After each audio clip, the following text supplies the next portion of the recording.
যে আমাদের যখন ঈদের চাঁদ উঠে যাবে, ঈদের চাঁদ ওঠা থেকে আমাদের ঈদগাহে যাওয়া পর্যন্ত প্রত্যেকটা ইমানদারের জন্য কতগুলো সুন্নাহ আছে।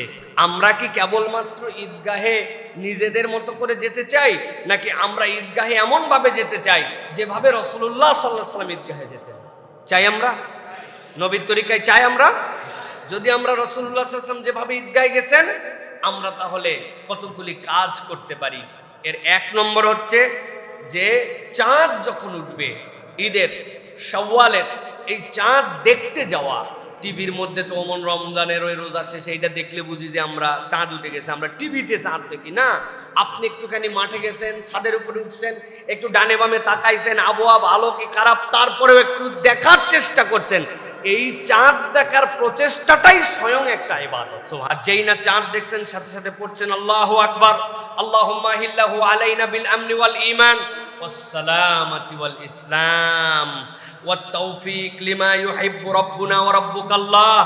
আল্লাহ, এই চাঁদের প্রতি সালাম, তুমি মহান আল্লাহ রাব্বুল আলামিন, তুমি এই চাঁদের ভিতরে আমাকে নিরাপত্তা দান করো, আমাকে ইবাদত করার তৌফিক দান করো। আর এই চাঁদ তোমার আর আমার রব আল্লাহ।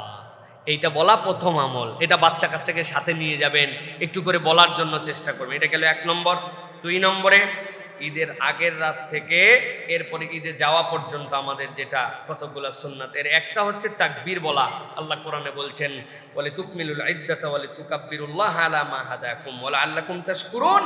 আল্লাহ রাব্বুল আলামিন তোমাদের যে পূর্ণতা দিলেন এটার কৃতজ্ঞতা আদায়ে তোমরা তাকবীর বলো। আল্লাহু আকবার, আল্লাহু আকবার, আল্লাহু আকবার, আল্লাহু আকবার, লা ইলাহা ইল্লাল্লাহ, আল্লাহু আকবার, আল্লাহু আকবার, ওয়ালিল্লাহিল হামদ। পুরুষরা জোরে জোরে তাকবীর বলবে, আল্লাহর খুশির ধ্বনি গুঞ্জরিত হবে সব জায়গাতে। এইটা হচ্ছে একটা সুন্নাত। এরপরে ঈদের দিন সকালবেলা গোসল করা, এই গোসল করা এবং বাচ্চাদেরকে গোসল করানো, এটা একটা সুন্নাত। এরপরে নতুন পোশাক পরা, সুন্দর পরিচ্ছন্ন পোশাক পরা। মানে আমি গরিবী হালত দেখাচ্ছি, ফকিরি হালত দেখাচ্ছি না। আপনার পোশাকটা 2 বছরের পুরাতন হতে পারে, কিন্তু সেটার মধ্যে একটা সৌন্দর্য থাকবে, পরিষ্কার পরিচ্ছন্ন, একটু আয়রন করা, দেখলে বোঝা যাবে যে আপনি একটা খুশির সাথে সম্পৃক্ত হতে যাচ্ছেন। এরপরে সুগন্ধি ব্যবহার করা। এরপরে আমরা যে এই রোজার ঈদ যেটা আমরা বলি, এই রোজার ঈদে যখন আমরা যাব তখন কিছু না কিছু খেয়ে যাওয়া, এটা হচ্ছে একটা সুন্নাত আমাদের জন্য, যে কিছু খেয়ে যাব। খেয়ে যাওয়ার ক্ষেত্রে কি সুন্নাত? খেয়ে যাওয়ার ক্ষেত্রে 3টা 5টা 7টা খেজুর খেয়ে যাওয়া। রাসূলুল্লাহ সাল্লাল্লাহু আলাইহি ওয়াসাল্লাম খেজুর খেয়ে যেতেন আমাদের জন্য। এরপরে আরেকটা গুরুত্বপূর্ণ আমল, ঈদগাহে যাওয়ার আগেই ফিতরা আদায় করে যাওয়া। কিছু শুধু নতুন টাকা পকেটে নিয়ে যাওয়া, যাতে করে ঈদের থেকে নামাজ পড়ার পরে ফকির মিসকিনকে ফিতরাটা দেওয়া যায়, তাই তো নাকি? ঈদে যাওয়ার আগেই ফিতরা শেষ দেওয়া। রাসূলুল্লাহ সাল্লাল্লাহু আলাইহি ওয়াসাল্লাম বলেছেন যে ঈদগাহে যাওয়ার আগে দিলেও ফিতরা আদায় হলো, পরেরটা সাদাকা হয়ে গেল, এটার ফিতরা হবে না। এই জন্য ফিতরা, খাদ্য, ফিতরা আপনার যে আইটেম দিয়ে আপনি দিচ্ছেন এগুলো সব দিয়ে ঈদের নামাজের জন্য আপনার যাওয়া।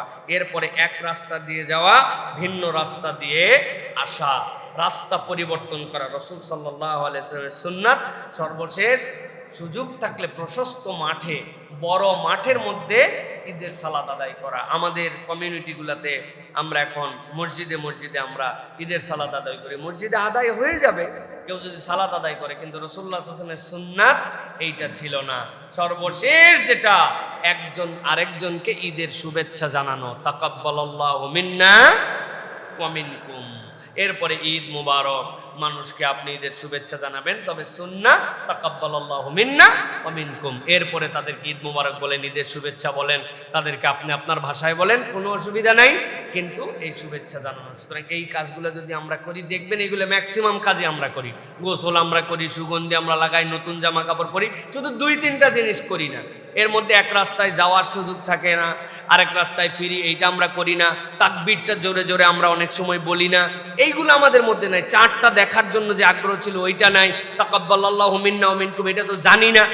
এই 2-3টা জিনিস ঠিক করে নিয়ে আমরা যদি নিয়ত করি, এবারের ঈদ আল্লাহর নবী যেরকম করে গিয়েছিলেন আমিও সেরকম করে ঈদের উদ্দেশ্যে রওনা হইলাম, ইনশাআল্লাহ ঈদের নামাজ পড়া হবে। সাথে সাথে আল্লাহর নবীর একটা সুন্নাহকে জাগ্রত করার নিয়ত করার কারণে আল্লাহ অতিরিক্ত সওয়াব দান করে দিবেন। পারবো ইনশাআল্লাহ আমরা? আল্লাহ যেন আমাদেরকে তৌফিক দান করেন।